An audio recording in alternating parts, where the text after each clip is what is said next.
E olha, falando sobre esse caso ainda de gripe aviária, a Agrodefesa está investigando mais 2 novos casos suspeitos de influenza aviária aqui no estado de Goiás. Nós conversamos agora com o gerente de sanidade animal da Agrodefesa, Denise Toledo, né?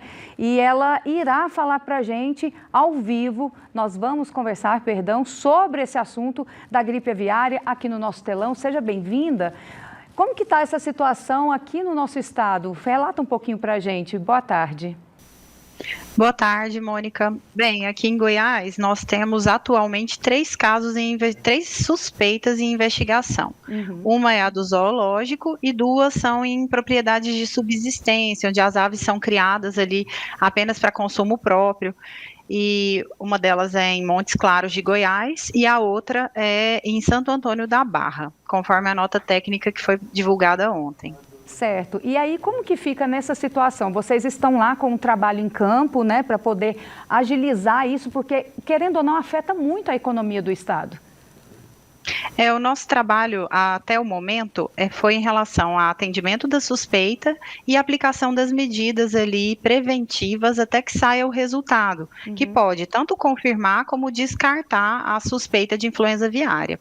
Então, o nosso trabalho atualmente, a gente faz uma restrição de trânsito nas propriedades, impedindo a saída de animais, de produtos e restringindo, limitando a movimentação de pessoas, de veículos, para que a gente não tenha, caso a doença esteja nessas propriedades, essa disseminação entre propriedades, né?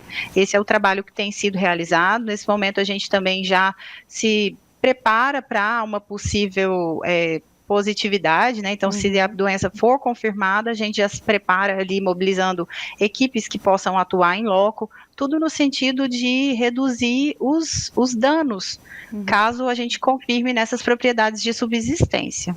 Vale ressaltar também, né, Denise, que esses produtos que já estão à venda, né, estão nas prateleiras, não existe a necessidade do consumidor ficar com receio, porque eles já passaram por toda a inspeção. Se eles estão à venda, eles estão próprios para o consumo. Existe aquele alarme todo, porque a população realmente fica assustada, nós ficamos assustados, mas os produtos que já estão sendo comercializados, não existe, né, essa necessidade desse receio.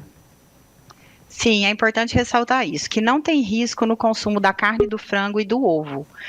Principalmente porque as nossas granjas todas estão seguras, né? Não tivemos nenhum caso.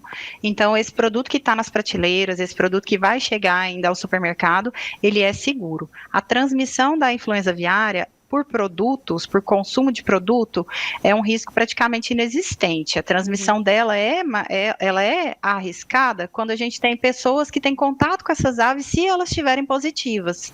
Então, mas o risco também de transmissão não é extremamente alto. Então, a população pode ficar tranquila em consumir produtos.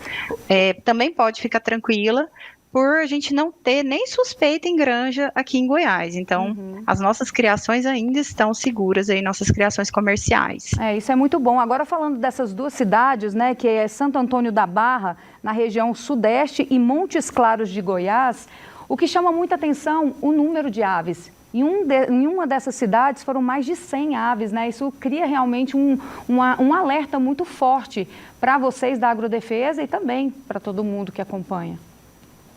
Exatamente, a doença ela tem essa característica de uma mortalidade muito alta de aves e a situação encontrada possibilitou essa fundamentação da nossa suspeita, por isso que a gente faz a coleta de amostras para confirmar ou descartar a doença.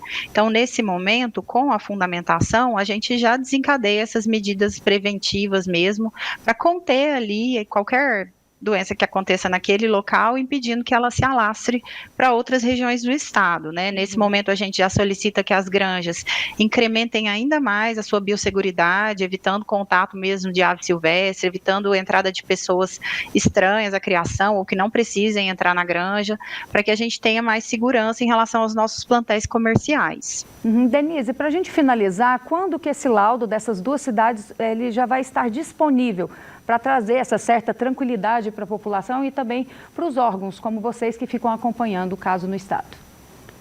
Nós realizamos os atendimentos de forma muito rápida e aí a gente tem o prazo para envio para o laboratório, né? Essas amostras devem chegar no laboratório amanhã e aí o laboratório tem o prazo regular para emissão dos resultados.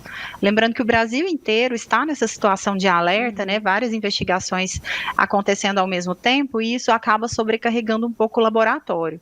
Então, a gente tem que trabalhar com um prazo aí um pouco maior. A gente acredita que em torno de 10 dias, no máximo, a gente tenha, até antes disso, talvez, a confirmação desses resultados. Mas isso depende muito do prazo do laboratório enviar isso para a gente. Por isso que, antes mesmo da confirmação ou do descarte, a gente já inicia algumas medidas ali de segurança. Ok, Denise Toledo, ela que é gerente de sanidade animal da Agrodefesa, muito obrigada pela entrevista e pelos esclarecimentos, porque traz uma certa tranquilidade para a gente que acompanha, né? Só fica sabendo que está tendo a gripe, então dá aquele susto, porque são alimentos que são consumidos diariamente aí na mesa do brasileiro, na mesa do goianiense. Obrigada pela sua participação.